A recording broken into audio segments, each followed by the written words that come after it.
Good morning class. कैसे हैं आप सभी लोग? आई होप आप सभी स्वस्थ होंगे, मस्त होंगे। तो कल हमने रीजनिंग की एक फर्स्ट क्लास की थी, तो आज हम उसी की सेकंड क्लास करेंगे। तो उसमें आपने अगर आपको क्वेश्चन करने में कोई डाउट है तो आप मुझे कमेंट करके बताइएगा। आज का जो टॉपिक है वह है विजातीय परीक्षण। मतलब इसका मतलब होता है कि जो उन सब से अलग है।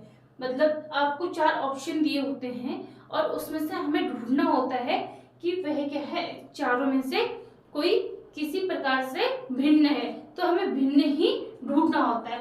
तो चैप्टर के नाम से हमें समझ में आ रहा है विजातीय परीक्षण। तो हम इस चैप्टर को करेंगे। मैंने क्वेश्चन, क्योंकि हमें ढूंढना केवल इतना ही था कि अलग कौन सा है, तो मैंने पूरा क्वेश्चन नहीं लिखा है कि इन चारों में से कौन सा अलग है, इस तरीके से क्वेश्चन नहीं लिखा है। बस मैंने क्या क्या रखे हैं, ये 4 ऑप्शन लिखे हैं। तो हम एक एक क्वेश्चन करके 5 क्वेश्चन लिखे हैं मैंने, क्योंकि इससे टाइम हमारा बच जाता है थोड़ा सा क्वेश्चन लिखने का। तो हम क्वेश्चन डिस्कशन करते हैं।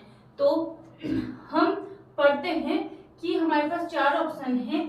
एक है शेर जंगल में, मनुष्य घर में, चिड़िया घोंसले में और घोड़ा अस्तबल में। इससे हमें समझ में आ रहा है कि 4 ऑप्शन हमने जब पढ़े तो ये बात कही जा रही है कि कौन कहाँ रहता है। क्वेश्चन में यही समझ में आ रहा है ना हमें। तो हमें पता है मनुष्य कहाँ रहता है, मनुष्य तो घर के अंदर ही रहता है, तो मनुष्य के रहने का स्थान को क्या बोलेंगे, घर बोलेंगे। चिड़िया के रहने का स्थान घोंसला हो गया। घोड़ा जहाँ रहता है उस स्थान को हम अस्तबल कहते हैं। अब आप बोलोगे शेर तो जंगल में रहता है, शेर जंगल का राजा कहलाता है, लेकिन शेर के रहने के स्थान को हम जंगल नहीं कह सकते। जंगल या तो शेर के रहने के स्थान को हम क्या बोल सकते हैं, गुफा। गुफा के अंदर शेर रहता है। या अगर हम सही वे में बोले तो शेर के रहने के स्थान को माद बोलते हैं। माद, शेर का जो रहने का स्थान होता है उसे माद बोलते हैं। अगर शेर के रहने के स्थान में गुफा भी होता तो भी हम सोचते कि कोई और गलत हो सकता है, लेकिन शेर जंगल में नहीं रहता है। वो सोता तो कहीं होता है, रहता तो कहीं है, तो उनके रहने का स्थान अलग अलग है। तो इससे हमें समझ में आया कि हमारा जो ए है वही गलत है और जो गलत है वही सही है, क्योंकि हमें ढूंढना ही गलत था।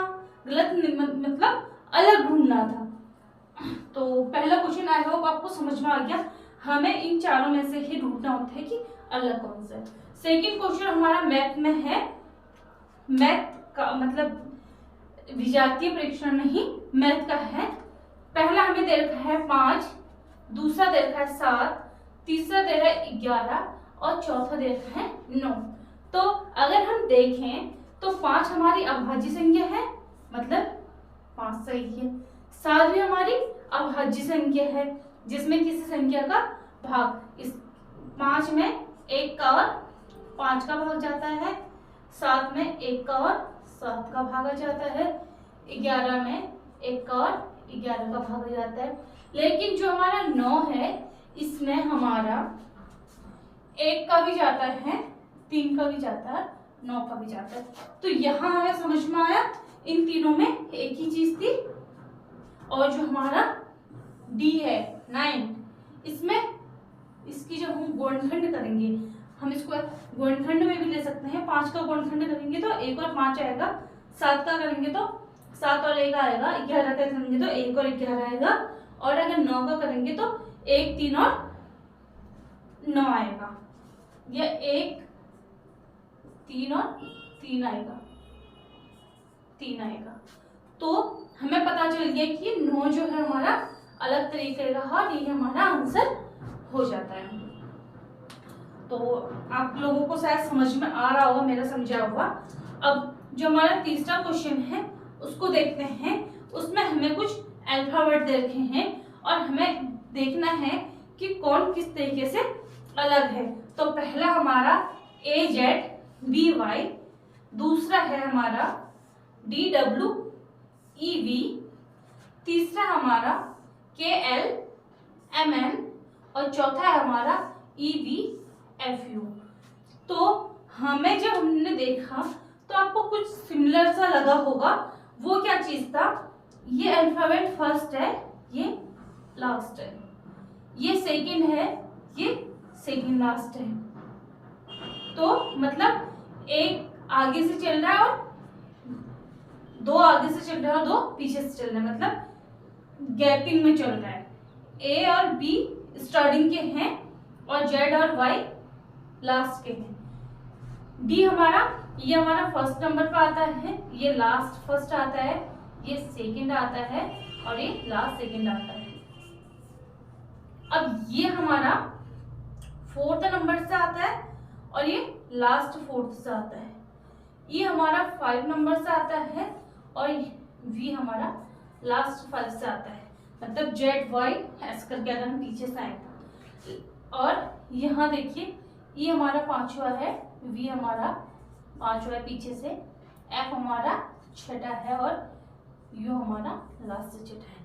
लेकिन के एल एम एन हमारा कहीं से भी सही नहीं है, क्योंकि के एल तो साथ में आ गए, एम हमारा 12 नंबर होता है, एन हमारा 13 नंबर होता है। यहाँ पीछे से आए तो एम एन तो ठीक है, क्योंकि ये भी 12 होता है, आगे से ये 12 और ये 13 होता है, पीछे से ये 12 और ये 13 होता है। तो एम एन ठीक है, लेकिन के एल हमारा यहाँ पे गलत हो गया है। तो ये गलत हो गया, तो यही हमारा आंसर हो जाएगा। तो पूरे उसमें पक चुके खिचड़ी नीचे की, आप लोगों को वरना समझ में नहीं आएगी।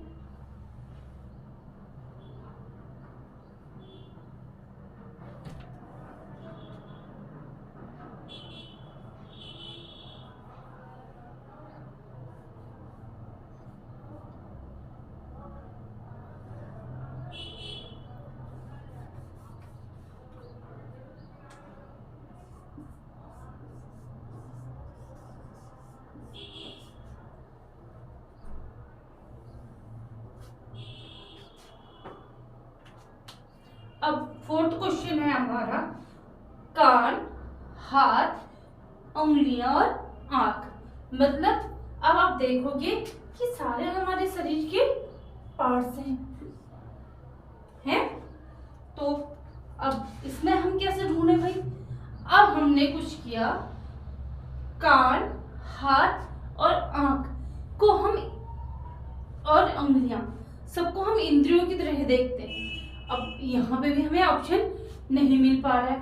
अब हम देखते हैं कि जो हमारे कान हैं, हमारे जो ये 2 कान है, ये हमारे शरीर से टच है, दिख रहा है। उसके बाद हाथ, हाथ को हम पूरा हाथ यहीं से लेते हैं, तो ये हाथ भी हमारे यहाँ से टच है, मतलब हमारे शरीर से टच है।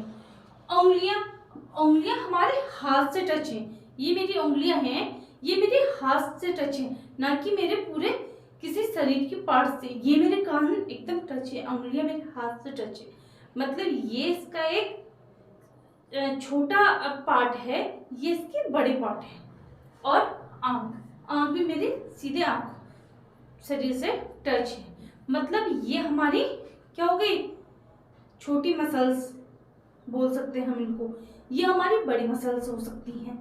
या मसल्स भी ना, मसल्स नहीं बोल सकते इनको, हम इनको बोलेंगे हम हमारे शरीर से जुड़े, मतलब ये हमारे अच्छे से टच है हमारे शरीर से, लेकिन उंगलियां हमारे शरीर हाथ से टच है, ना कि शरीर से। तो यहाँ पे हमारी जो है सी ऑप्शन ही हमारा सही हो जाता है, उंगलियां। अब 5th क्वेश्चंस, ये वाला क्वेश्चंस जो है 5th वाला, इस तरह के क्वेश्चंस जब आते हैं तो बहुत ज्यादा घुमाने वाले आ जाते हैं। तो इसमें हमें कैसा करना है, तो हम देखते हैं यहाँ पे ए है, यहाँ पे बी है। ए कौन से नंबर पे आता है हमारा? फर्स्ट। और बी कौन से नंबर पे आता है हमारा? सेकेंड।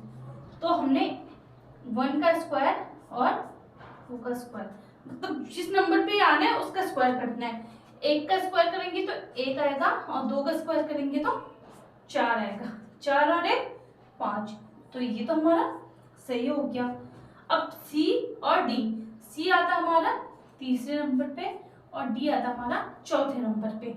तो 3 का स्क्वायर और 4 का स्क्वायर, 3 का स्क्वायर किया तो 9 और 4 का स्क्वायर किया तो 16, इन दोनों को जोड़ा तो 25 आ गया। तो बी भी हमारा एकदम सही है। सी को देखा, सी में बी आता हमारा दूसरे नंबर पे और सी आता हमारा तीसरे नंबर पे। तो इन दोनों का स्क्वायर किया तो 2 दूनी 4 प्लस 3 दिया 9, 9 और 4 13, तो ये भी सही हो गया हमारा।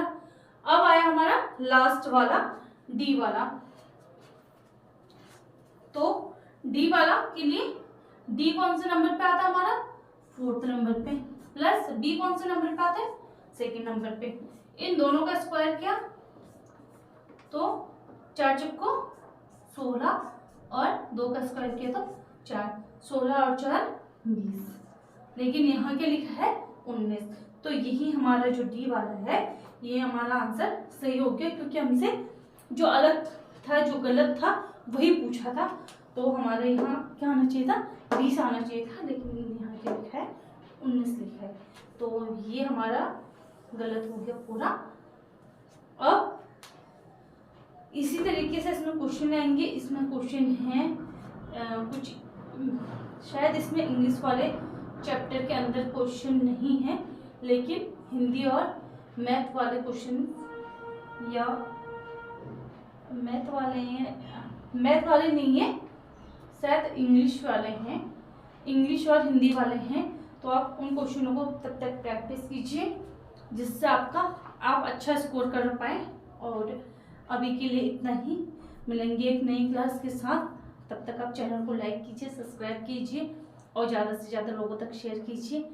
Thank you for watching.